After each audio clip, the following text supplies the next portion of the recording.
Last class के अंदर हमने क्या पढ़ा था, ग्रीन मैन्यूरिंग हमने स्टार्ट किया था, ठीक है। ब्राउन मैन्यूरिंग के बारे में बात किया था। अगर हम कुछ एक दो क्लासेस पीछे जाते हैं तो हमने जो है न्यूट्रिएंट के बाद में एक चैप्टर स्टार्ट किया जिसका नाम मैन्योर्स एंड फर्टिलाइजर था। मैन्योर्स एंड फर्टिलाइजर के अंदर हमने कहा कि मैन्योर जो है वो ऑर्गेनिक इन ओरिजिन होते हैं। थोड़ा डिस्क्रिप्शन हमने देखा कि मैन्योर्स कितने प्रकार के होते हैं, फार्म यार्ड मैन्योर होता है, ठीक है।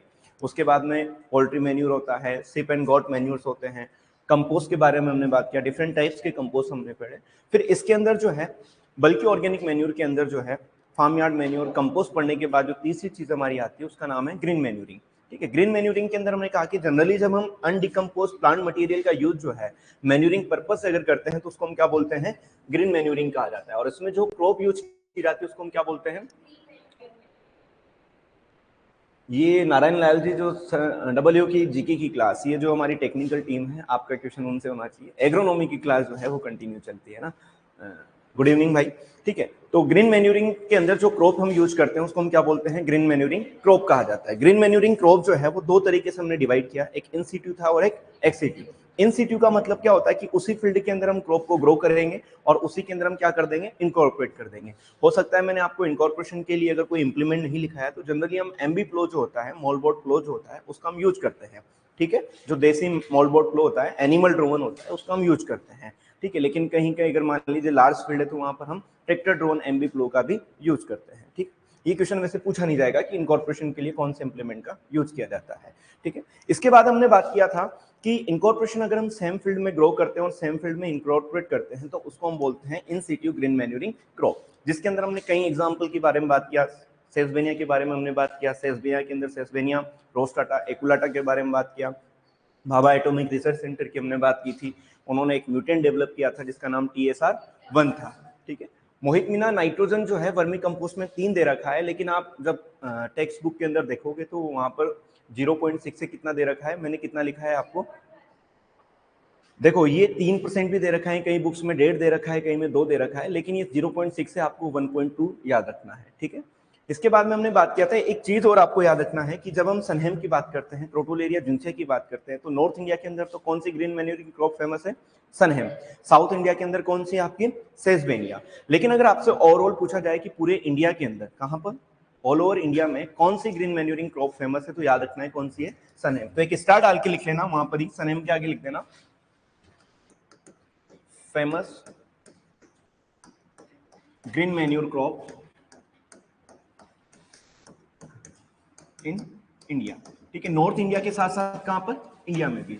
अगर ऑप्शन में पर्टिकुलर पूछा जाए नॉर्थ इंडिया में कौन सा है तब भी सनहेम जाएगा, इंडिया के बारे में पूछा जाए तब भी क्या जाएगा आपका, सनहेम। याद रखना है सनहेम, क्रोटोलेरिया जुन्सी, ठीक है।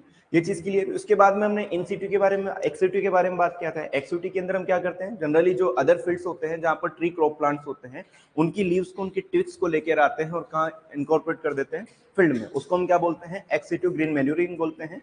जिसके अंदर हमने ग्लिसीडिया के बारे में बात किया, पुंगामिया के बारे में बात किया, करंज के बारे में बात किया, कई सारे क्रॉप प्लांट्स हैं जिनको आपको ध्यान रखना है, ठीक है। इसके बाद में अगर एक दो क्वेश्चन और यहाँ से हम डिस्कस करें तो ब्राउन मैन्यूरिंग के बारे में हमने बात किया। तो मैंने कहा कि ब्राउन मैन्यूरिंग क्या होता है, किस क्रॉप से रिलेटेड होता है, ठीक है, कौन से हेर्बिसाइड का हम यूज करते हैं, कब करते हैं, ठीक है। वो सारी चीजें हमने कल की क्लास में पढ़ लिया था। सेकंड पार्ट की अगर मैं बात करता हूं मैन्यूरिंग के अंदर तो उसका नाम है कंसंट्रेटेड ऑर्गेनिक मैन्यूर। क्या है, कंसंट्रेटेड ऑर्गेनिक मैन्यूर। तो बी पोर्शन हमारा है क्या,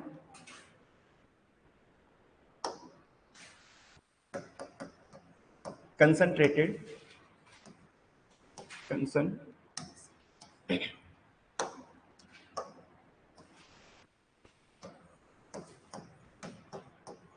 concentrated organic manure. Concentrated organic manures क्या होती है कि ये भी जो है मैन्यूर का एक टाइप है, लेकिन इसके अंदर बल्क ऑर्गेनिक मैन्यूर के कंपैरिजन में ऑर्गेनिक मैटर कंटेंट क्या होता है, ऑर्गेनिक मैटर कंटेंट कम होता है, लेकिन न्यूट्रिएंट जो है वो क्या प्रोवाइड कराता है, ये ज्यादा प्रोवाइड कराता है।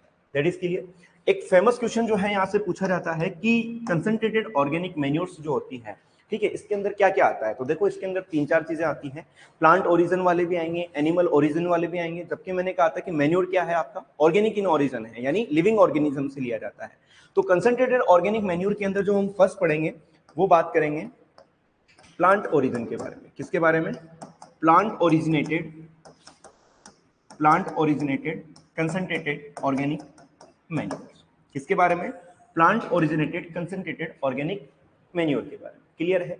अब प्लांट ओरिजिनेट का मतलब क्या है? आपने कुछ क्रॉप्स का नाम सुना होगा। क्रॉप क्या होता है कि जनरली एक फार्मर क्या करता है, अपने एक पर्टिकुलर फील्ड पर जो है ग्रुप ऑफ प्लांट्स को ग्रो करता है अपने इकोनॉमिक पर्पज से। तो क्रॉप क्या होती है? Crop is a group of plant which is cultivated by the farmer for their economic purpose like food, fibre, fuel. यानी क्रॉप जो है फसल क्या होती है? पौधों का ऐसा समूह होता है जो किसान के द्वारा अपने आर्थिक उद्देश्यों की पूर्ति हेतु एक निश्चित खेत पर लगाया जाता है। उसको हम क्या बोलते हैं? क्रॉप बोलते हैं। क्रॉप जो है वो डिफरेंट नेचर की होती है, कुछ सीरियल्स होती है, कुछ पल्सेस होती है, कुछ ऑयल सीड्स होती है।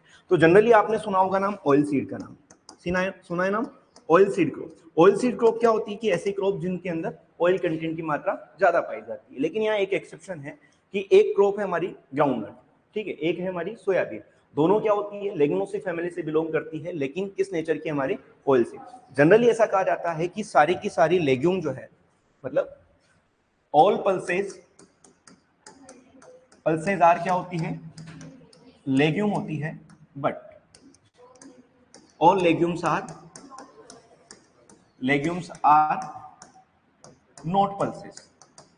क्लियर हुआ? यानी सभी दालें जो है किस नेचर की होती है? लेग्यूमिनोसी फैमिली से बिलोंग करती है, लेकिन all legumes are not pulses. Legume family की मैं बात करता हूं तो इसके अंदर ये वाला पॉइंट क्यों लिखा है? इसका रीजन ये है कि दो ऑयल सीड क्रॉप है, एक है ग्राउंडनट और एक है आपका सोयाबीन। इन दोनों की नेचर क्या होती है? ऑयल, इन दोनों की नेचर होती है कैसी?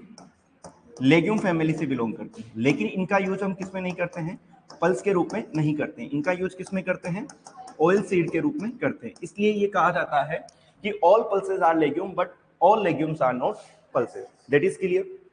इसके बाद में क्या याद रखना है कि जो ऑयल सीड क्रॉप्स होती है, तो उन ऑयल सीड क्रॉप्स के अंदर से जब हम ऑयल एक्सट्रैक्शन करते हैं, क्या करते हैं?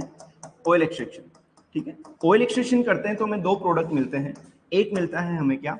ऑयल, और दूसरा मिलता है सॉलिड पोर्शन। तो ऑयल तो क्या है हमारा? लिक्विड है, ठीक है। और एक जो हमें सॉलिड मिलता है, उस सॉलिड को हम बोलते हैं क्या? केक। क्या कहा जाता है? केक कहा जाता है, या हिंदी में से खली कहा जाता है। यानी जितनी भी ऑयल सीड क्रॉप है उनकी जब हम ऑयल एक्सट्रैक्शन करते हैं तो उस प्रोसेस के अंदर एक लिक्विड प्रोडक्ट मिलता है जिसको हम क्या बोलते हैं? ऑयल बोलते हैं, और एक सॉलिड प्रोडक्ट होता है जिसको हम क्या बोलते हैं? केक कहा जाता है। क्लियर हुआ? यहां तक समझ में आया? अब इस केक की जो नेचर है वो दो तरीके से होता है, ठीक है। यानी जो यहाँ पर हमें केक मिला है, यानी जो खली मिली है, ये खली दो तरीके की होती है। ये खली जो है मान लीजिए एनिमल फीडिंग के लिए फिट है। एनिमल फीडिंग के लिए यदि ये खल जो है क्या होती है? फिट होती है, या फिर फिट नहीं होती। अगर फिट है तो इसको हम क्या बोलते हैं? एडिबल ऑयल केक कहा जाता है। क्या कहा जाता है? एडिबल ऑयल केक कहा जाता है। यदि फिट नहीं है तो क्या कहा जाएगा? नॉन एडिबल ऑयल केक कहा जाएगा। ये चीज क्लियर है? यहां तक समझ में आया? ऑयल सीड क्रॉप्स थी, ऑयल सीड क्रॉप्स के अंदर हमने ऑयल एक्सट्रैक्शन किया, दो प्रोडक्ट मिला, एक लिक्विड था, एक सॉलिड था। जो लिक्विड था उसको हमने क्या कहा? ऑयल कहा। जो सॉलिड था उसको क्या कहा? केक कहा। यदि इस खली का यूज हम एनिमल की फीडिंग के लिए करते हैं, यानी उनके लिए फिट होती है, तो उसको हम क्या बोलते हैं? Edible oil cake. अगर फिट नहीं होते तो क्या बोलते हैं? नॉन एडिबल ऑयल केक कहा जाता है। क्लियर है? यहाँ तक एक बहुत फेमस क्वेश्चन है जो पूछा जाता है कि जो ऑयल केक्स होती है, उन ऑयल केक्स के अंदर CN रेशियो कितना होता है, ठीक है। तो CN ratio of oil cakes की जब हम बात करते हैं तो याद रखना है 3 to 5:1, यानी 3 से 5:1 किसका होता है? CN रेशियो आपके ऑयल केक्स का इक्वेशन पूछा जा सकता है, ठीक है। अब बात करते हैं एडिबल ऑयल केक की। तो एडिबल ऑयल केक के अंदर जनरली हम बात कर रहे हैं कंसंट्रेटेड ऑर्गेनिक मैन्योर के लिहाज से, यानी ऐसे ऑयल सीड क्रॉप जिनका यूज हम किसमें कर सकते हैं? मैन्योर पर्पज से यूज कर सकते हैं, ठीक है। केक के साथ साथ किसमें हम मैन्योरिंग पर्पज से भी यूज कर सकते हैं, तो उनको हम क्या बोलते हैं? एडिबल ऑयल केक कहा जाता है। क्लियर हुआ यहाँ तक? इसके अंदर जो है कुछ क्रॉप प्लांट्स हैं जिनको आपको याद रखना है। एक बार मैं लिख रहा हूं, ट्रिक में बताऊंगा कि कैसे आपको याद करना है, ठीक है। तो इसके अंदर आता है आपका सेफ फ्लावर। सेफ फ्लावर का नाम सुना है? कुसुम जिसे कहा जाता है, ठीक है। कार्टेमस टिंक्टोरियस जिसे कहा जाता है, ठीक है। सेफ फ्लावर जिसके अंदर, अब देखो दो चीजें होती है इसको समझने से पहले। एक वर्ड होता है डिकोटिकेटेड और एक होता है अनडिकोटिकेटेड।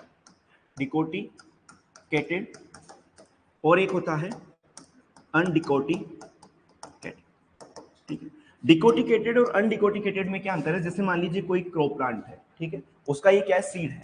क्या है? सीड है। इस सीड के ऊपर अगर मान लीजिए कोई एक लेयरिंग बनी हुई है जो कि क्या होती है, हार्मफुल नेचर की होती है। किस नेचर की होती है, हार्मफुल नेचर की होती है। यदि उस लेयरिंग को हम रिमूव कर देते हैं, उस लेयरिंग को हम क्या कर देते हैं, रिमूव कर देते हैं, तो वो क्या बन जाता है हमारा, डिकोटिकेटेड। डिकोटिकेटेड का हिंदी में मीन्स होता है उसको छाल रहित करना, ठीक है, यानी उसके ऊपर की लेयर को हटाना। तो ऐसे क्रॉप प्लांट्स जिनके अंदर हार्मफुल जो लेयर होती है उसकी स्ट्रक्चर के उसको अगर हम रिमूव कर देते हैं तो उसको हम क्या बोलेंगे, डिकोटिकेटेड। अगर हमने रिमूव नहीं किया तो उसको हम क्या बोलेंगे, अनडिकोटिकेटेड। तो ये वाला जो प्रोडक्ट जो बी बना है तो वो हमारा क्या है, डिकोटिकेटेड है।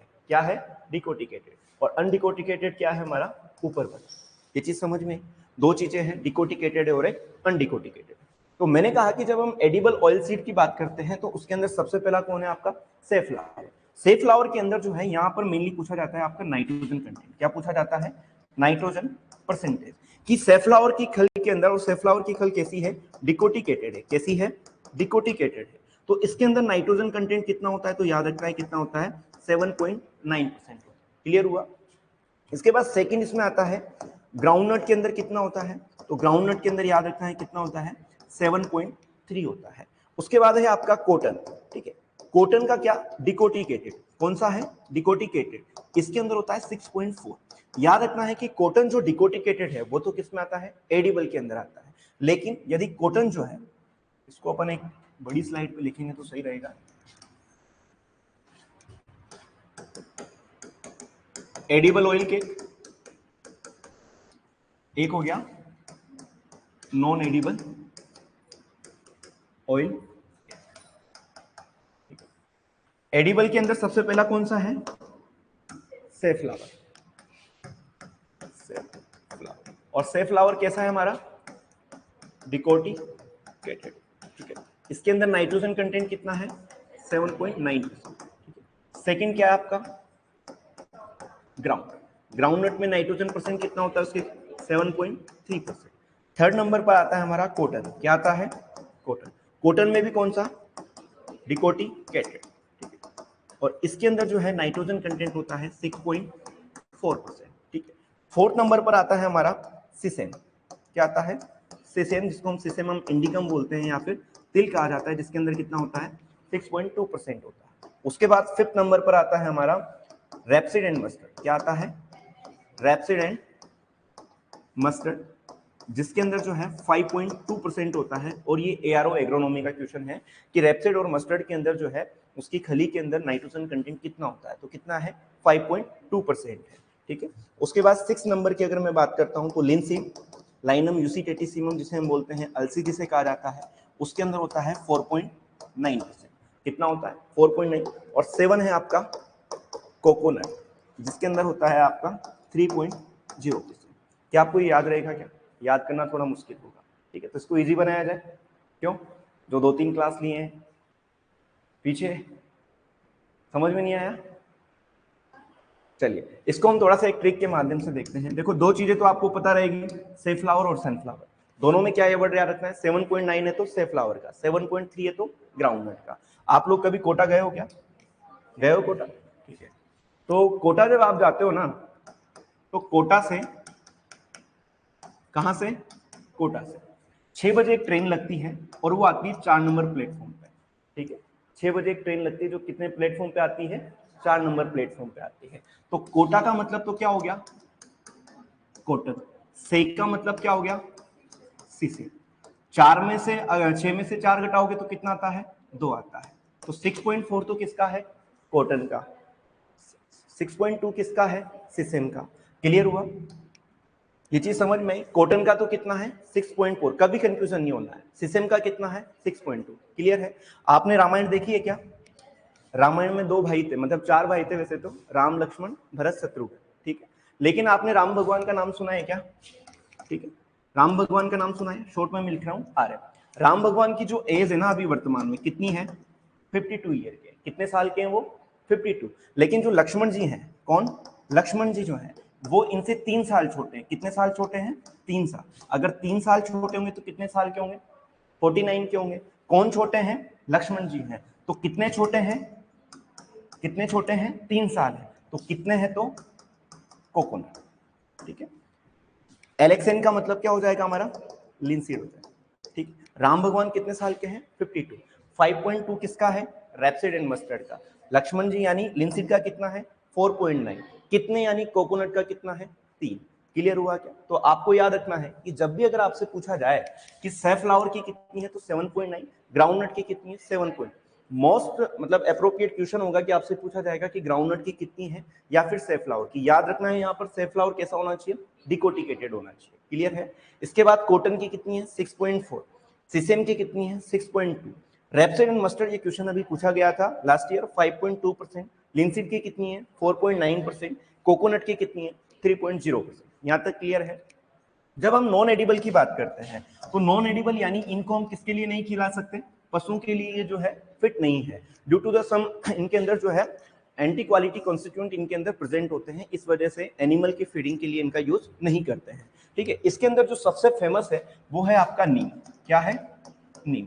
नीम की जो खली होती है उस नीम की खली की तुलना, देखो एम के बाद में क्या आता है, एम के बाद क्या आता है एन आता है ना, तो एम कहाँ है हमारा रेपसीड मस्टर्ड में है, कितना है इसका 5.2, तो नीम का भी कितना होता है 5.2% होता है। क्लियर है? केस्टर की मैं बात करता हूं, केस्टर जिसको हम रिसिनस कम्युनिसिस बोलते हैं या अरंडी कहा जाता है, इसके अंदर कितना होता है 4.9% होता है। कितना होता है 4.9% होता है। ठीक है, इसके अलावा अगर हम महुआ की बात करते हैं, किसके बारे में, महुआ की बात करते हैं, तो महुआ के अंदर 2.5% होता है। कितना होता है 2.5% होता है। नीम की बात करते हैं तो इसके अंदर जो है कई सारे एंटी क्वालिटी कॉन्स्टिट्यूएंट पाए जाते हैं, निम्बिन होता है, निम्बिडीन होता है। ठीक है, तो इस वजह से एनिमल की फीडिंग के लिए इसका यूज हम नहीं करते हैं। केस्टर की बात करें तो रेसोनोलिक एसिड इसके अंदर पाया जाता है, इस वजह से इसका हम जो है फीडिंग के लिए यूज नहीं करते हैं। महुआ के अंदर सेपोनिन पाया जाता है, इस वजह से भी इसका जो है फीडिंग के लिए हम यूज नहीं करते हैं। तो ये 2-3 चीजें जो कि आपको याद रखना है। मोस्ट इंपोर्टेंट यहां पर एक चीज याद रखना है कि यदि अगर आपसे क्वेश्चन पूछा जाए कि कॉटन अनडिकोटिकेटेड, कौन सा अनडिकोटिकेटेड किस नेचर का होता है आपका नॉन एडिबल, डिकोटिकेटेड किस नेचर का होता है आपका एडिबल। ये चीज याद रहेगी क्या? यदि अगर आपसे पूछा जाए कि कॉटन डिकोटिकेटेड किस नेचर का है एडिबल, कौन सा नॉन एडिबल जो है होता है अनडिकोटिकेटेड। ठीक है, ये कंफ्यूजन क्लियर रहेगा। महुआ के अंदर क्या होता है सेपोनिन प्रेजेंट होता है, क्या होता है सेपोनिन, इस वजह से इसका हम यूज नहीं करते हैं। केस्टर के अंदर क्या होता है रिसोल नैलिक एसिड होता है, इसलिए हम इसका यूज नहीं करते हैं। नीम के अंदर क्या होता है निम्बिडीन होता है, निम्बिन होता है, कई सारे एंटी क्वालिटी कंस्टिट्यूएंट हैं, इस वजह से इसका हम यूज नहीं करते हैं। यहां तक समझ में आया आप लोगों को?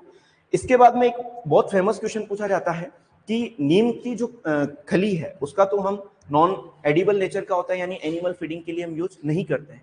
इसके अलावा एक क्वेश्चन पूछा जाता है कि जो नीम होता है या नीम का जो एक्सटेंट होता है, ठीक है, वो किस नेचर का होता है। वो हमारे फर्टिलाइजर के अंदर एक टर्म आती है जिसको हम बोलते हैं नाइट्रिफिकेशन इनहिबिटर। किस नेचर का होता है नाइट्रिफिकेशन इनहिबिटर। अब आपसे अगर मैं पूछूं तो नाइट्रिफिकेशन क्या होता है, तो नाइट्रिफिकेशन में आप कहोगे कि सर जब अमोनिया जो है नाइट्रेट के अंदर कन्वर्ट होती है तो उस प्रोसेस को हम क्या बोलते हैं नाइट्रिफिकेशन कहा जाता है। इस प्रोसेस के अंदर आप बताओगे कि जब हम नाइट्रिफिकेशन की बात करते हैं तो सबसे पहले हमारे पास क्या होता है अमोनिया होता है, वो अमोनिया पहले नाइट्राइट में कन्वर्ट होता है, नाइट्राइट में कन्वर्ट होने के बाद किस में कन्वर्ट होता है नाइट्रेट में कन्वर्ट होता है। ये चीज क्लियर है क्या? इसके अंदर 2 स्टेप मैंने बताई थी कि एक तो होती है ए स्टेप और दूसरी होती है बी स्टेप।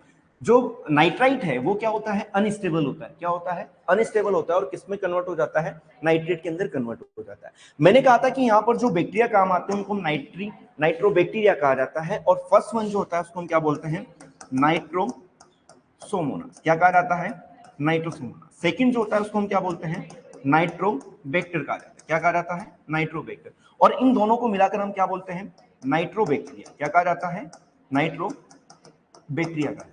ठीक है, पहले आप और कुछ भी जानते हो जैसे टेम्परेचर कितना होता है पीएच कितना होना चाहिए, लेकिन काम की चीज क्या है कि नाइट्रिफिकेशन इनहिबिटर्स जो होते हैं वो इनमें से किस प्रोसेस को बाधित करते हैं, फर्स्ट स्टेप को या सेकंड स्टेप को। ये बहुत फेमस क्वेश्चन है कि अगर हमें नाइट्रिफिकेशन को रोकना है तो ये तो क्या होता है अनस्टेबल होती है, यानी नाइट्राइट से नाइट्रेट बनने में ज्यादा समय नहीं लगता है। इस वजह से हमें किसे रोकना होगा, हमें इस कन्वर्जन को रोकना होगा, यानी अमोनिया से नाइट्राइट के जो बनने को हमें क्या होगा ब्रेक करना होगा। तो याद रखना है कि जितने भी नाइट्रिफिकेशन इनहिबिटर है वो किसको इनहिबिट करते हैं अमोनिया से नाइट्राइट के बनने को क्या करते हैं इनहिबिट करते हैं। That is clear. जितने भी नाइट्रिफिकेशन इनहिबिटर है वो किस प्रोसेस को अफेक्ट करते हैं अमोनिया से नाइट्राइट को। क्लियर है, यानी किस ऑर्गेनिज्म को अफेक्ट करते हैं नाइट्रोसोमोनास को। समझ में आया क्या ये चीज? तो यहाँ पर हमने बात किया है कि कंसंट्रेटेड ऑर्गेनिक मैन्योर्स जो है ऐसी मैन्योर्स होती है जिनके अंदर ऑर्गेनिक मैटर कंटेंट कम होता है लेकिन न्यूट्रिएंट की कंसंट्रेशन क्या होती है, ज्यादा होती है। इसके अंदर पहला हमने बात किया है प्लांट ओरिजिन के बारे में। प्लांट ओरिजिन के अंदर हमने बात किया है ऑयल सीड क्रॉप्स के बारे में। ऑयल सीड क्रॉप्स के अंदर मैंने कहा कि ऑयल सीड क्रॉप्स की जब हम बात करते हैं तो ऑयल एक्सट्रैक्शन करने के बाद दो प्रोडक्ट बनते हैं, एक लिक्विड होता है, एक सॉलिड होता है।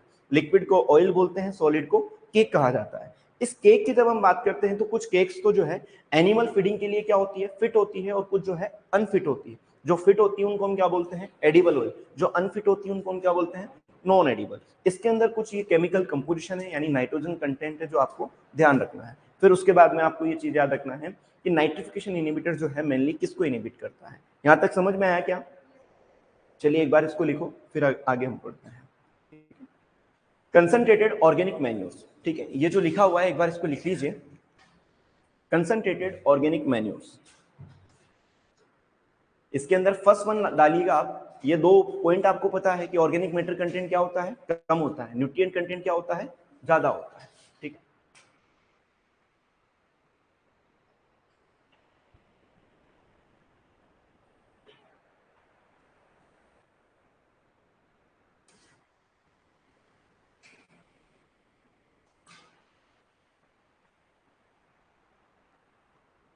Oil seed crop oil extraction करते हैं, दो प्रोडक्ट हमें मिलते हैं, एक लिक्विड होता है, एक सॉलिड होता है, ठीक है।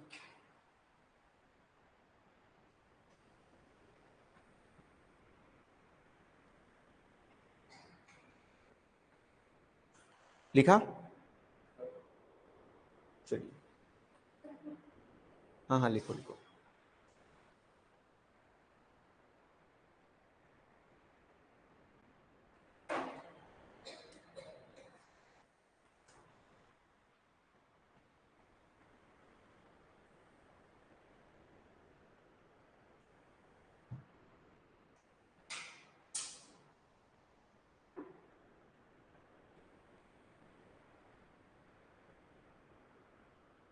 ऑयल केक का CN रेशियो कितना होता है, 3 से 5:1, मतलब 3 से 5 जो है नाइट्रोजन हो सकता है और एक क्या होगा, सॉरी कार्बन हो सकता है और एक क्या होगा हमारा, नाइट्रोजन होगा।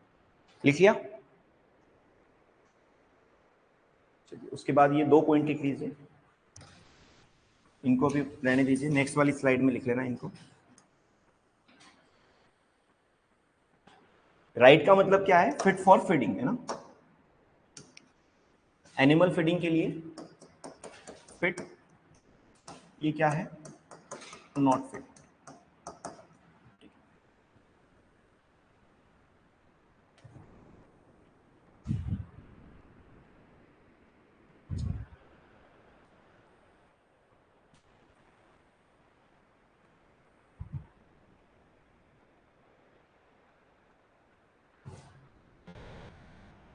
केक का CN रेशियो कितना होता है, 3 to 5:1, यानी 3 से 5 क्या होगा, कार्बन, और एक क्या होगा आपका, नाइट्रोजन।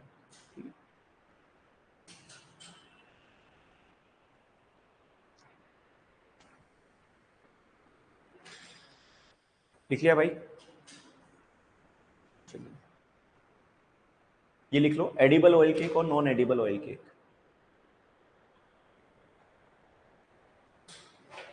केस्टर के यार 4.3 होना चाहिए, केस्टर का थोड़ा करेक्ट करना, इसका 4.3 है, 4.3, और इसका महुआ का 2.9 होना चाहिए, 2.5 नहीं, इसका 2.9 है। एक और करंज और होता है इसमें,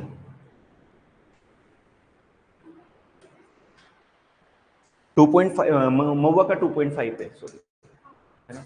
और एक और होता है यहाँ पे करंज, क्या होता है, करंज, ठीक है। करंज का होता है 3.9, कितना होता है, 3.9। नीम का 5.2, केसर का 4.3, महुआ का 2.5, कॉटन और आपके करंज का कितना होता है, 3.9। तो इसको लिख लेना महुआ के ऊपर 3.9।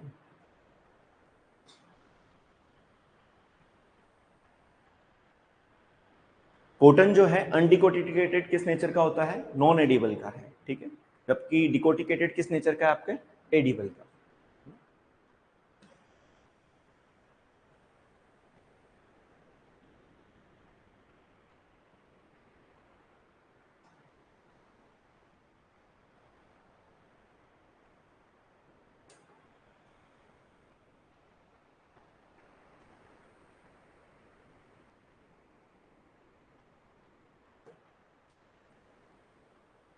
एडिबल ऑयल केक और non edible oil cake. Decorticated means का मतलब क्या होता है कि यदि मान लीजिए सीड के ऊपर की जो आउटर लेयर है उसको अगर आप रिमूव कर देते हो तो उसका मतलब क्या हो जाता है, डिकोटिकेटेड। ठीक है, कॉटन का यार इसका अनडिकोटिकेटेड का मेंशन नहीं है। ठीक है, इसका जहां तक मेरे को याद आ रहा है शायद 4.2 या कुछ ऐसा है, कंफर्मेशन नहीं है इसका, है ना, अनडिकोटिकेटेड का।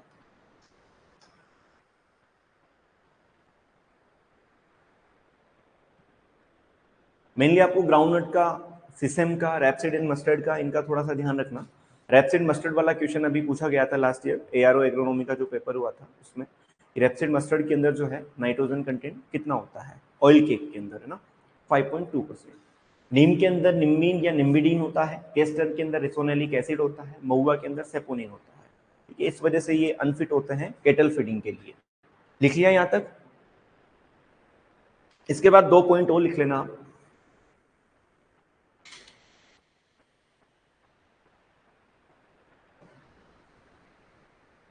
इनमें फास्फोरस और पोटेशियम की अवेलेबिलिटी किस में ज्यादा होती है दोस्त? फास्फोरस और पोटेशियम की अवेलेबिलिटी की अगर हम बात करेंगे तो बहुत थोड़ा कॉम्प्लेक्स हो जाएगा। जनरली जो क्वेश्चन पूछे गए हैं इनसे वो नाइट्रोजन से रिलेटेड पूछे गए हैं। ठीक है, तो आपको फास्फोरस और पोटेशियम का ज्यादा ध्यान मत रखिए उसको।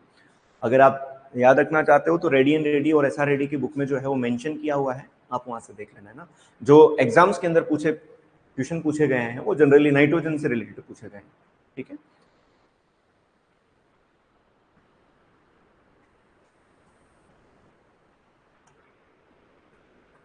लिखा?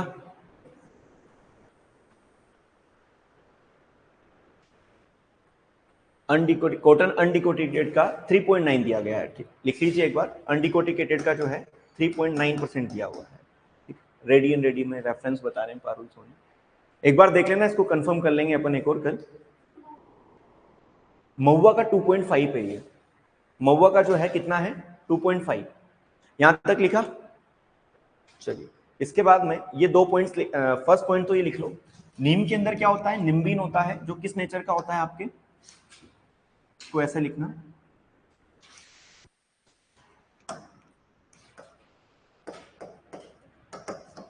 नीम जो है नाइट्रिफिकेशन इनहिबिटर का काम करती है, ब्रेक करती है किसको, अमोनिकल से नाइट्राइट के फॉर्मेशन को। ये समझ में आ रहा है?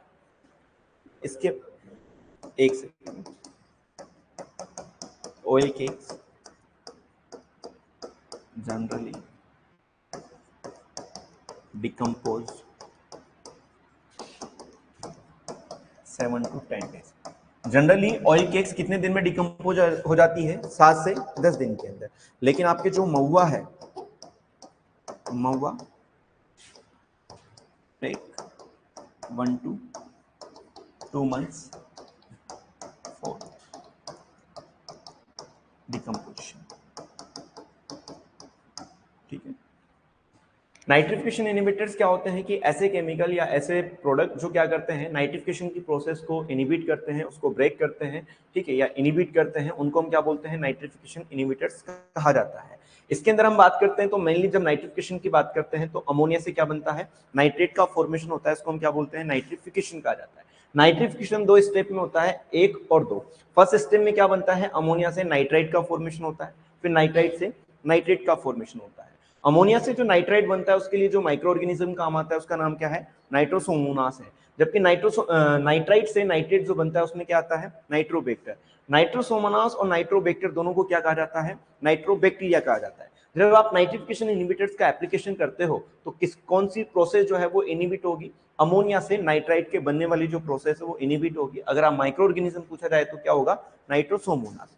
क्लियर है? Oil cake generally decompose in 7 to 10 days, यानी 7 से 10 दिन के अंदर क्या होती है, जो आप ऑयल केक का एप्लीकेशन करते हो वो डिकम्पोज हो जाती है। Mahua take 1 to 2 month for decomposition. Mahua के अंदर जो है डिकम्पोजिशन होने में कितना टाइम लगता है, 1 से 2 महीने का टाइम लगता है। ठीक है, 7.9 है सेफ फ्लावर के अंदर, सेफ फ्लावर डिकोटिकेटेड में 7.9 है।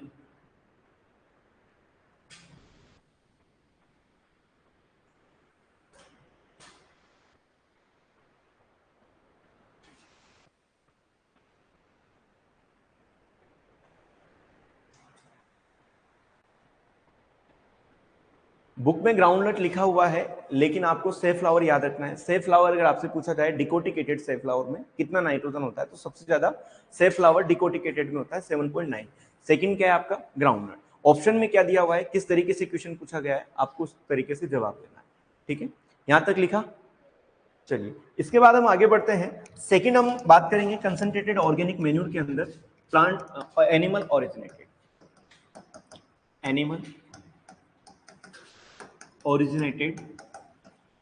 Concentrated organic animal originated concentrated organic manures की मैं बात करता हूं, तो इसके अंदर जनरली जो है एनिमल से कौन कौन से ऐसे प्रोडक्ट हैं जिनके अंदर न्यूट्रिएंट कंटेंट ज्यादा होता है लेकिन ऑर्गेनिक मैटर कंटेंट क्या होता है, कम होता है।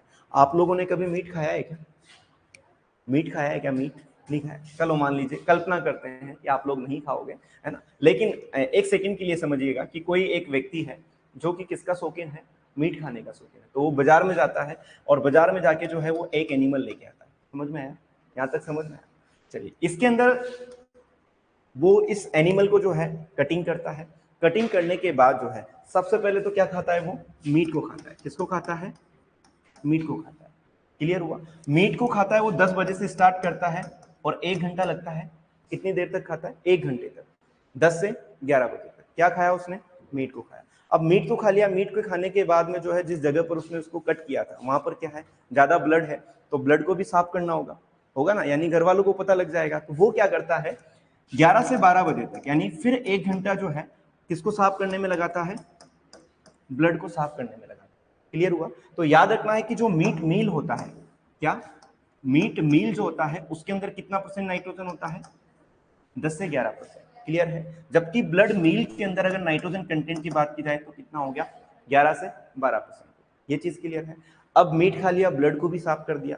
मीट खाने के बाद में जो है हड्डियां बचेगी ना हड्डियां। अब हड्डियों को भी उसको ठिकाने लगाना होगा, तो वो क्या करता है कि जो बोन्स होती है, अंग्रेजी में हड्डियों को क्या बोलते हैं, बोन्स बोलते हैं। ठीक है, इन हड्डियों को 2 तरीके से इनका निपटारा करता है। या तो क्या करेगा, डायरेक्ट इनको बाहर फेंक देगा, यानी रॉ मटेरियल जो भी है उसको बाहर फेंक देगा, या फिर इनको जो है वो भाप देगा और भाप देने के बाद इनको खत्म करने की कोशिश करेगा। तो क्या हो जाएगा, स्टीम। ठीक, जब ये रॉ मटेरियल के रूप में बाहर फेंकता है तो इसको टाइम लगता है 20 से 25 मिनट का। कितने समय लगता है इसको, 20 से 25 मिनट का समय लगता है। लेकिन जब ये स्टीम देगा यानी भाप देगा तो जाहिर सी बात है थोड़ा और टाइम कंज्यूम होगा, यानी इसके अंदर जो है कितना टाइम लगता है, 25 से 30 मिनट का समय लगता है। जब रॉ मटेरियल है तो ज्यादा मात्रा में बाहर फेंकना होगा, तो यहाँ पर जो आदमी काम आएंगे वो कितने आएंगे, 3 से 4 जने जो है यहाँ पर काम आएंगे। लेकिन भाप देने में तो 1 से 2 जने सफिशिएंट है, यानी यहाँ पर कितने लोग काम आएंगे, केवल 1 से 2 लोग काम आएंगे। समझ में आया? यानी जो एनिमल लिया था उसके अंदर मीट मील की जब भी आपसे बात की जाएगी, नाइट्रोजन कंटेंट कितना होगा, 10 से 11%। ब्लड मील के अंदर कितना हो गया, 11 से 12%। बोन्स की बात आती है तो रॉ बोन जो होती है उनके अंदर परसेंट नाइट्रोजन कितना है, 20 से 25। लेकिन परसेंट फास्फोरस अगर आपसे पूछा जाए तो कितना है, 3 से 4। क्लियर है? उसके बाद में 20 से 25 फास्फोरस नहीं होगा, सॉरी, हाँ फास्फोरस, सॉरी, इसको आप करेक्ट कर लीजिएगा थोड़ा सा फ्लो में। याद रखना है फास्फोरस जो है वो कितना है, 20 से 25% है, जबकि नाइट्रोजन जो है कितना है, 3 से 4 है। ठीक है, लेकिन हम एस्टिमेट बोन मील की बात करते हैं तो कितना है, 25 से 30 है, जबकि नाइट्रोजन कितना है, 1 से 2%। ये चीज क्लियर हुई? यहां तक समझ में आया? ये कुछ चीजें थी। इसके अलावा 2-3 और चीजें हैं जो आपको याद रखना है। आपने बर्ड्स का नाम सुना है क्या, पक्षियों का नाम सुना है क्या? तो बर्ड्स जब डेथ हो जाती है या फिर वो किल हो जाते हैं तो उसके बाद जो उनका प्रोडक्ट बनता है उसको हम बोलते हैं ग्वानो। क्या कहा जाता है, ग्वानो कहा जाता है। और ग्वानो के अंदर अगर आपसे नाइट्रोजन कंटेंट पूछा जाए तो कितना होता है, 7 to 8% होता है। कितना होता है, 7 to 8%। तो इसके अंदर नाइट्रोजन कंटेंट होता है कितना, 7 to 8%, जबकि फॉस्फोरस कंटेंट होता है कितना, 11 से 14%। ये चीज आपको याद रखना है। जितने भी एनिमल ओरिजिनेटेड है इनके अंदर मीट मील के अंदर नाइट्रोजन कितना होता है, 10 से 11%। ब्लड मील के अंदर कितना होता है, 11 से 12। लेकिन बोन्स की बात करेंगे तो बोन्स में पहले क्या आएगा, फॉस्फोरस आएगा, बाद में क्या आएगा आपका, नाइट्रोजन आएगा। 20 से 25% फॉस्फोरस किसमें होता है, रॉ बोन्स के अंदर होता है, जबकि स्टेमेट बोन्स में कितना होता है, 25 से 30%। नाइट्रोजन कितना होता है, 3 to 4, जबकि 1 to 2 किसमें होता है, आपके स्टेमेट में। बर्ड का जो होता है उसको हम ग्वानो बोलते हैं, ग्वानो के अंदर नाइट्रोजन कितना होता है, 7 to 8, जबकि फॉस्फोरस कितना होता है, 11 से 14%। ये चीज क्लियर है? एक बार आप इसको लिख लीजिए, animal originated concentrated organic manures. याद रखना है 20 से 25% क्या है? फॉस्फोरस।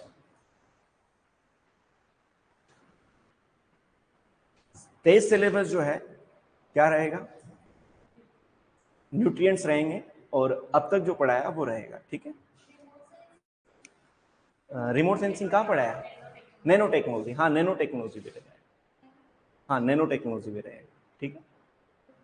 क्वेश्चन जो है आपको पढ़ाया है उसी में से आएंगे, हो सकता है पुराने पेपर्स में से भी क्वेश्चन दिया जाए। क्वेश्चन की थोड़ी लैंग्वेज जो है वो कॉम्प्लेक्स रहेगी, आपको आंसर जो है उन 4 ऑप्शन में ही होगा, लेकिन दिमाग का उपयोग करते हुए आपको आंसर क्लिक करना, ठीक है।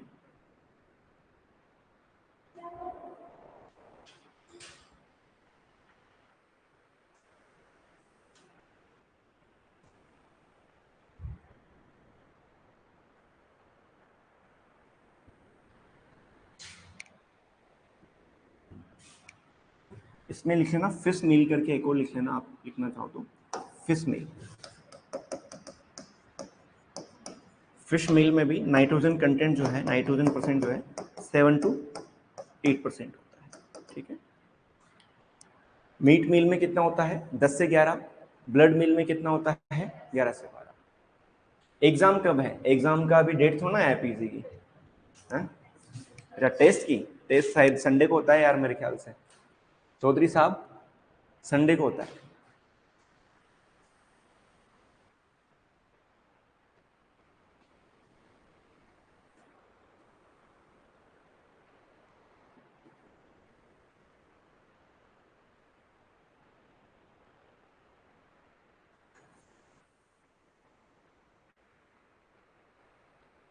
यहां तक समझ में आया? प्लांट ओरिजिनेटेड और एनिमल ओरिजिनेटेड, ठीक है। लिख लिया?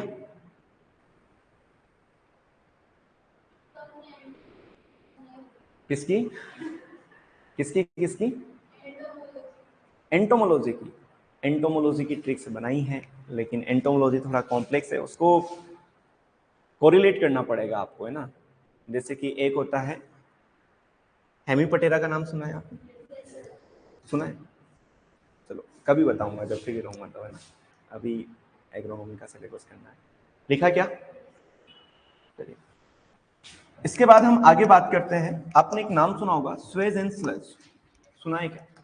थर्ड हो जाएगा, स्वेज एंड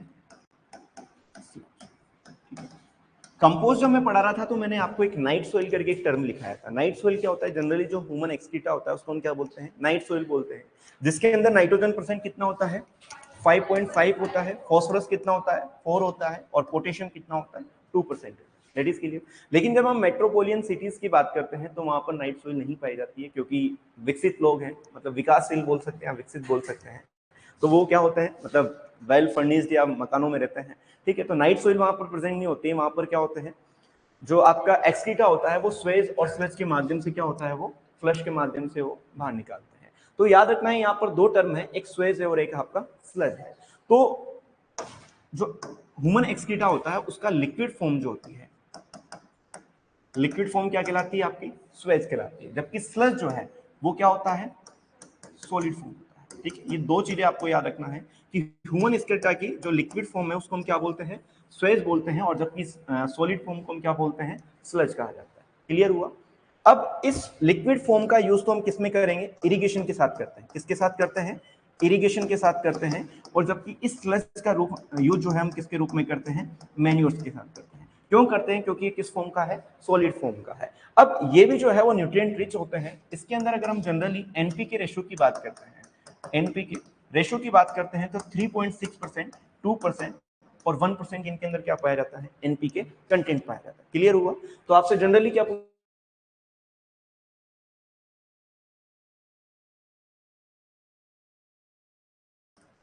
जो लिक्विड फॉर्म है उसको तो हम क्या बोलते हैं? स्वेज बोलते हैं। सॉलिड फॉर्म को क्या बोलते हैं? स्लज कहा जाता है। किसका जो है इरिगेशन पर्पज या इरिगेशन वाटर के साथ यूज करते हैं, तो किसका करते हैं हम? स्वेज का। और जबकि सॉलिड का किसके साथ करते हैं? मैन्योर्स के रूप में यूज करते हैं। इनके अंदर जनरली एनपीके रेशियो कितना होता है? 3.6 होता है, 2 होता है, 1 होता है। ये चीज क्लियर है। इसके अलावा मोस्ट इंपोर्टेंट चीज आपको क्या याद रखना है, देखो ये सब जो है वो केमिकल इन नेचर के होते हैं, यानी इनके अंदर कहीं ना कहीं जो है कुछ ना कुछ और भी जो है मेटल्स वगैरह साथ में जब मतलब वाटर जब बाहर जाएगा, जाहिर सी बात है नदी नालों में मिलेगा, तो उसके अंदर कई सारे केमिकल्स जो है वो ऐड हो जाते हैं। तो जाहिर सी बात है उस लिक्विड फॉर्म में जो है कई सारे केमिकल्स होंगे। तो क्या ये क्वेश्चन पूछा जाता है कि ऑर्गेनिक फार्मिंग के अंदर क्या स्वेज एंड स्लज का यूज हम कर सकते हैं, क्या नहीं कर सकते हैं? तो एक स्टार डाल के नीचे पॉइंट लिख लेना, in organic farming use of Suez and sludge restricted. ठीक है, ऑर्गेनिक फार्मिंग ओएस का मतलब क्या है, ऑर्गेनिक फार्मिंग में स्वेज एंड स्लज का यूज क्या है, रेस्ट्रिक्टेड है। क्लियर हुआ? ये आपको बस थोड़ा बेसिक याद रखना है, स्वेज एंड स्लज क्या होता है, एक बार इसको लिख लो, sewage and sludge. Sewage and sludge liquid form को क्या नाम से जाना जाता है, स्वेज, और जबकि स्लज किसे कहा जाता है, सॉलिड फॉर्म को कहा जाता है। ठीक है, यूज किसके साथ किया जाता है, इरिगेशन वाटर के साथ, जबकि सॉलिड का यूज किसमें किया जाता है, मैन्योर्स के रूप में। ठीक है, use in organic farming use of Suez and sludge restricted. Organic farming क्या होता है, ऑर्गेनिक फार्मिंग एक ऐसा एग्रीकल्चर प्रोडक्शन सिस्टम जिसके अंदर हम जितने भी हमारे केमिकल्स हैं, जितने भी एग्रो केमिकल्स है, उनको हम क्या करते हैं, अवॉइड करते हैं। एग्रो केमिकल्स के अंदर आपने नाम सुना होगा पेस्टिसाइड्स। पेस्टिसाइड्स के अंदर चाहे हर्बिसाइड हो, वीडीसाइड हो, फंजीसाइड हो, रोटेंडिसाइड हो, वो सब किस में आता है, पेस्टिसाइड के अंदर। ठीक है, चाहे आपका फर्टिलाइजर्स हो, वो सब किस में आते हैं, आपके एग्रो केमिकल्स के अंदर। चलिए जब ऑर्गेनिक फार्मिंग पढ़ेंगे तो वहां पर याद रखेंगे, याद रखना है स्वेज एंड स्लज के अंदर एनपीके रेशियो कितना होता है। जनरली ऐसा फिक्स नहीं है कि 3.6, 2 और 1 ही होगा, है ना, लेकिन जनरली अगर आपसे पूछा जाए तो क्या है, 3.6, 2 और 1।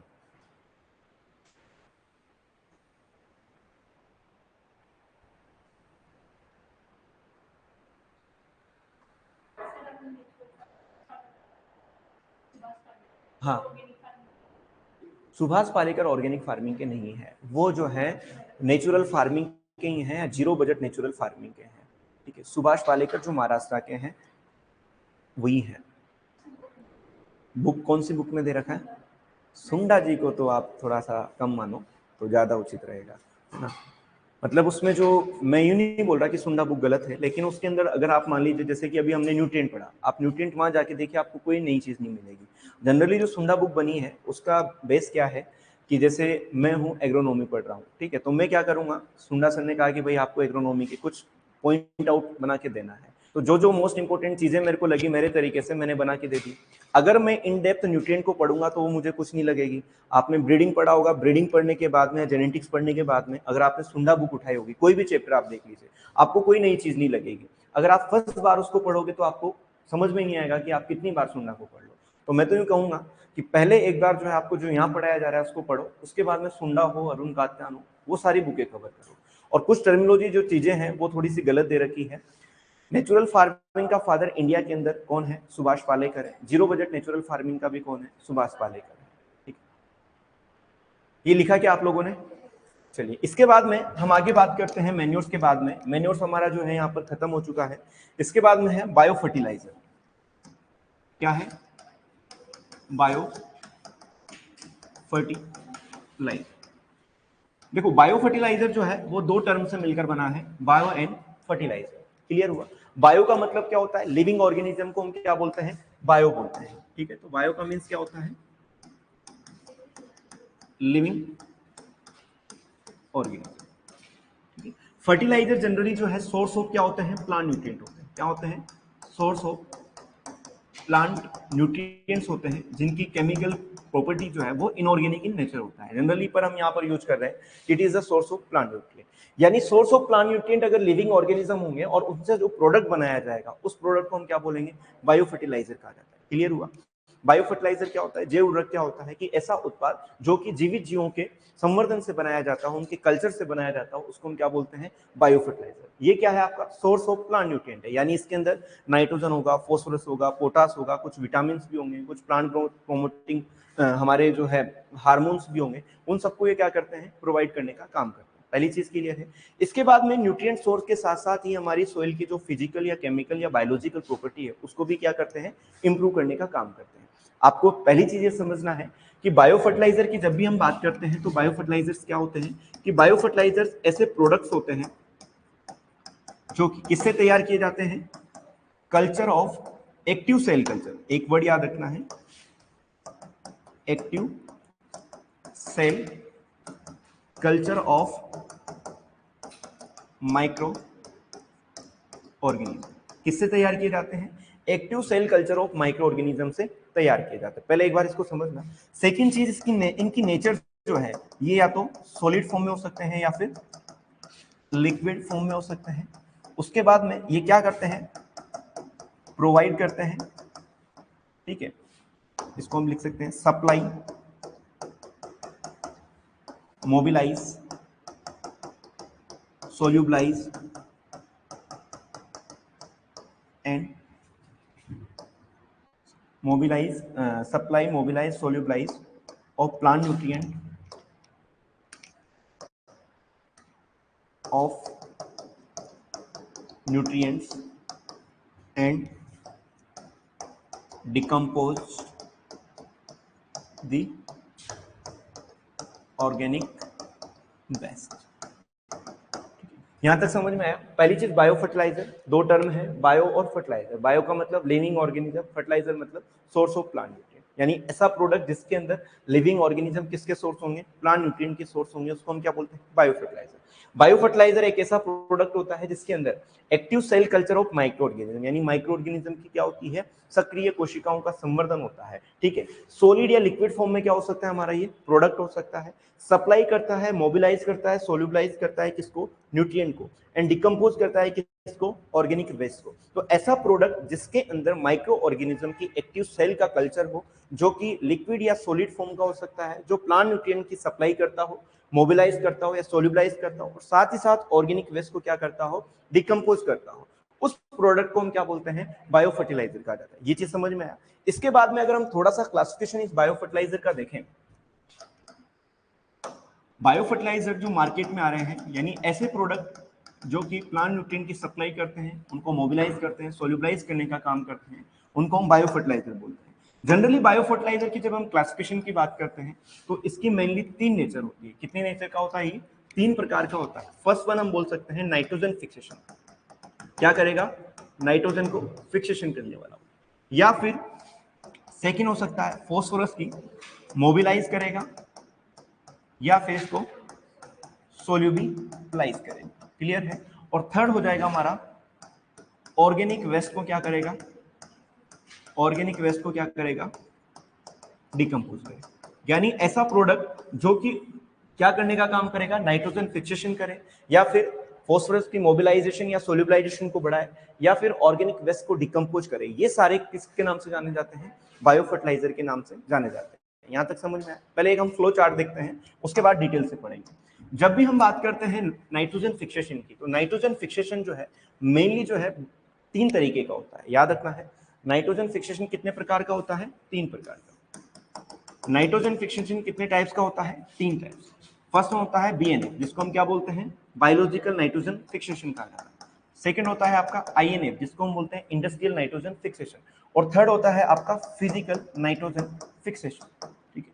नाइट्रोजन फिक्सेशन का मतलब क्या है कि जब हम एटमॉस्फेयर की बात करते हैं तो एटमॉस्फेयर के अंदर जो नाइट्रोजन है वो किस फॉर्म में है, N2 की फॉर्म में, यानी नाइट्रोजन और नाइट्रोजन के बीच में क्या है, ट्रिपल बॉन्ड है। इसको हम क्या बोलते हैं, अनअवेलेबल फॉर्म। क्या कहा जाता है, अनअवेलेबल फॉर्म है, जो कि वायुमंडल के अंदर कितनी है, 78% बाई वॉल्यूम है, जबकि 75.52% बाई वेट है, ठीक है। वॉल्यूम के बेसिस पे कितनी है, 78%। आपको ये याद रखना है कि नाइट्रोजन वायुमंडल में कितनी है, 78%। यहां तक समझ में आया। लेकिन ये प्लांट के लिए क्या है, अनअवेलेबल है।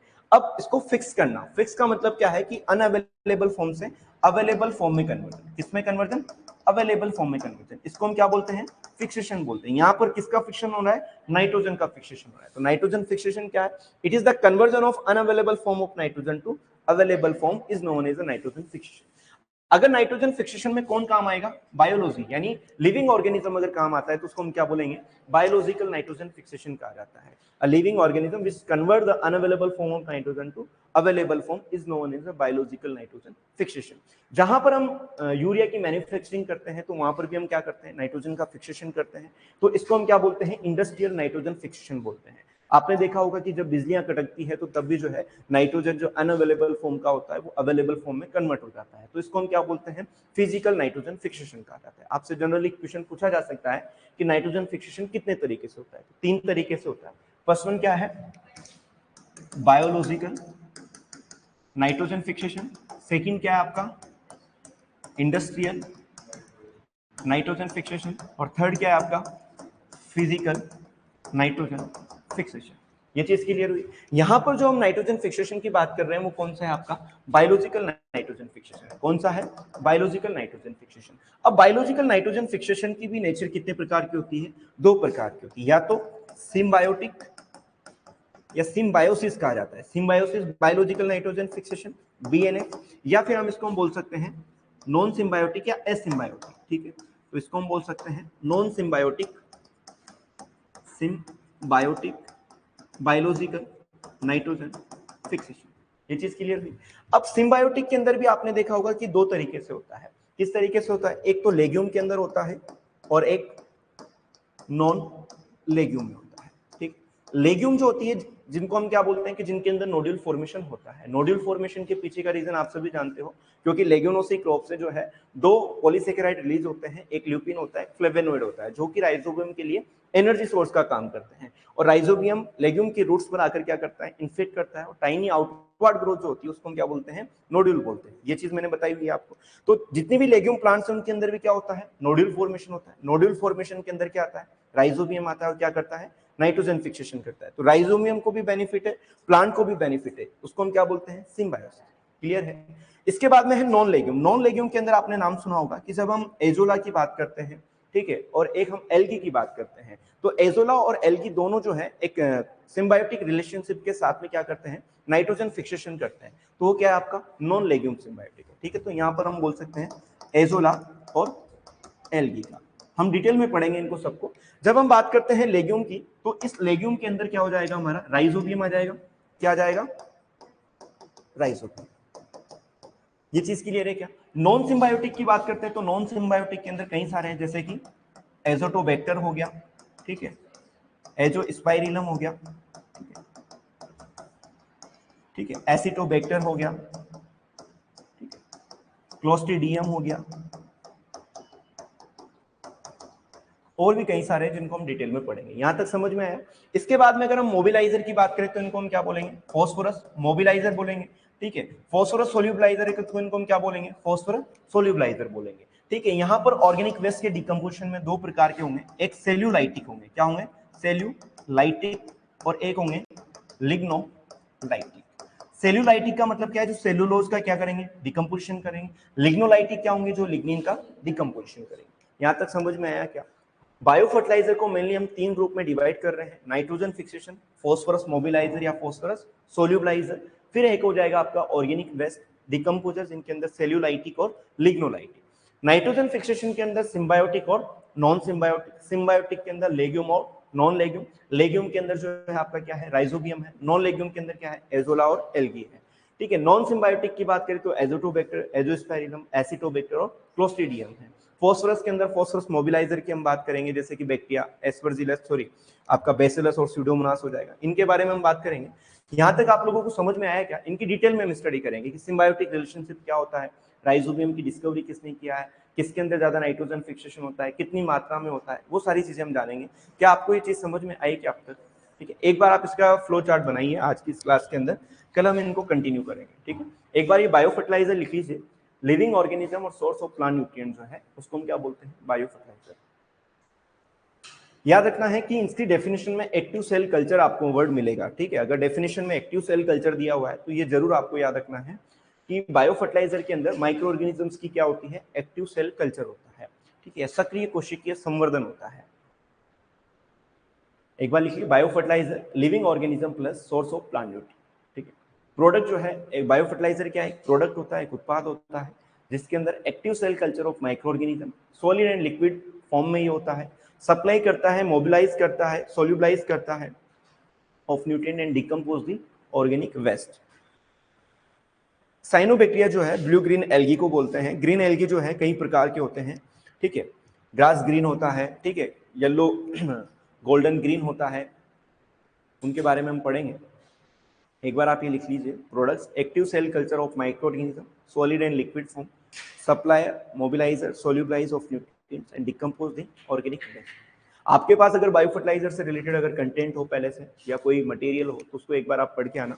कल की क्लास के अंदर हम बात करेंगे कि सिम्बायोटिक नाइट्रोजन फिक्सेशन क्या होता है, एसिम्बायोटिक क्या होता है, ठीक है, किस तरीके से जो है आपका नाइट्रोजिनेज जो है वो एनारोबिक कंडीशन में वर्क करता है, लेकिन प्लांट के अंदर जो है लेग्यूमिनोग्लोबिन ऑक्सीजन सप्लायर होता है, तो क्या सारी चीजें होती हैं, उन क्वेश्चंस की भी हम बात करेंगे, ठीक है।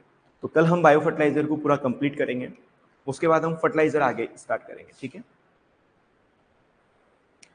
ब्लू ग्रीन एल्गी जो है सिम्बायोटिक रिलेशनशिप के साथ क्या करता है, नाइट्रोजन फिक्सेशन करता है।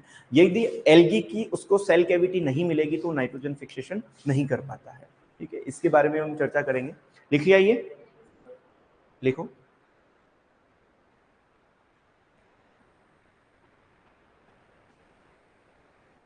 आप लोगों के लिए मेरा एक क्वेश्चन है कि राइस के अंदर जो है दो चीजें होती है, एक एजोला होता है, एक एल्गी होता है, दोनों में से कौन नाइट्रोजन फिक्सेशन करता है, एल्गी करता है या एजोला करता है? ये क्वेश्चन मेरा है आप लोगों से, ठीक है। कल विद कॉन्सेप्ट जो है इसका आंसर बताइएगा। लिख लिया? चलिए एक बार आप ये शॉर्ट चार्ट जो है बना लीजिए, इसको अपन डिटेल में कल पढ़ेंगे। अब लेग्यूम के अंदर भी कुछ दो क्लासिफिकेशन हम कर सकते हैं कि ऐसे लेग्यूम जिनके अंदर नोड्यूल का फॉर्मेशन हो, ऐसे लेग्यूम जिनके अंदर नोड्यूल का फॉर्मेशन नहीं हो। कैसुराइना इक्विस्टिफोलिया करके एक लेग्यूमोसी फैमिली का ट्री है जिनके अंदर नोड्यूल फॉर्मेशन नहीं होता है, लेकिन फिर भी नाइट्रोजन फिक्सेशन करते हैं सिम्बायोटिकली। कैसुराइना वो लिखवा दूंगा मैं कल, है ना, कैसुराइना इक्विस्टिफोलिया। कभी अगर आप लोगों का जोधपुर जाना हो और जोधपुर का जो संपूर्णानंद मेडिकल कॉलेज है, एसएन मेडिकल कॉलेज है, उसके बाद जो है कैसुराइना इक्विस्टिफोलिया के कई सारे प्लांट्स लगे हुए हैं बड़े बड़े, गूगल पे भी आप सर्च कर सकते हो, वो भी जो है नाइट्रोजन फिक्सेशन करने का काम करते हैं सिम्बायोटिक। नॉन सिम्बायोटिक में लिखेगा एजोटोबैक्टर, एजोस्पाइरिलम, एसिटोबैक्टर या क्लोस्ट्रिडियम। एक फेमस क्वेश्चन है आप लोगों के लिए कि किसको जो है ब्लैक यूरिया कहा जाता है, इनमें से जो है किसको ब्लैक यूरिया कहा जाता है, ठीक है।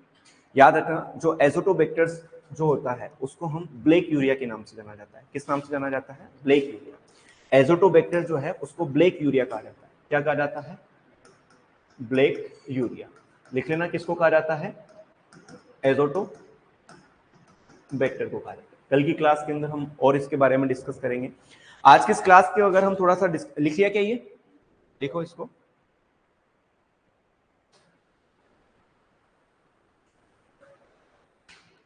कंसंट्रेटेड ऑर्गेनिक मैन्योर्स के अंदर आपको जो प्लांट ओरिजिनेटेड है, जो ऑयल केक्स है, उनका आपको नाइट्रोजन कंटेंट ध्यान रखना है। चाहे आपको फॉस्फोरस और पोटेशियम कंटेंट पता ना हो, लेकिन नाइट्रोजन कंटेंट से रिलेटेड क्वेश्चंस पूछे जाते हैं, ठीक है। ऑर्गेनिक वेस्ट डिकम्पोजर, सेल्यूलाइटिक और लिग्नोलाइटिक, इनको हम इंडिविजुअल पढ़ेंगे कल की क्लास में। ब्लैक यूरिया किसे कहा जाता है? आपका एजोटोबैक्टर को, ठीक है।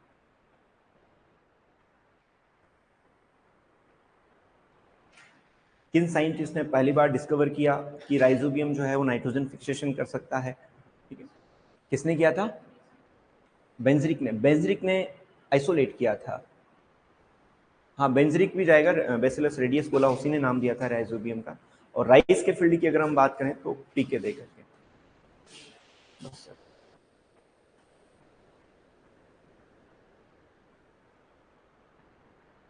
जल्दी लिखो थोड़ा।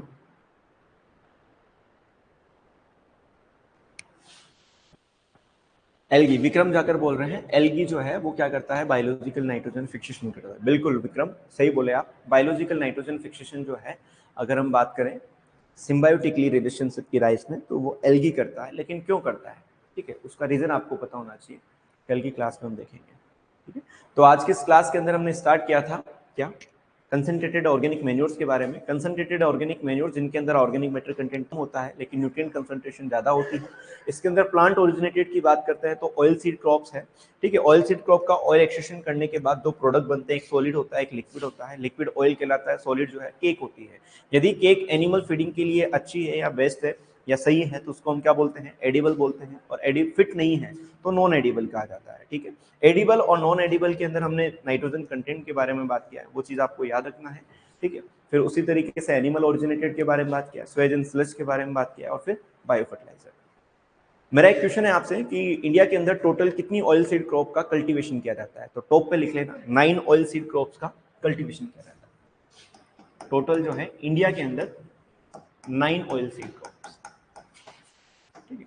अब आज का क्वेश्चन मेरा ये है कि इन 9 ऑयल सीड में से कितनी एडिबल है और कितनी नॉन एडिबल है। कल की क्लास में आप मुझे बताना कि 9 ऑयल सीड क्रॉप्स जो ग्रो की जाती है उनमें से कितनी जो है वो एडिबल होती है और कितनी नॉन एडिबल है, ठीक है। ठीक है, आज की इस क्लास को यहीं समाप्त करते हैं।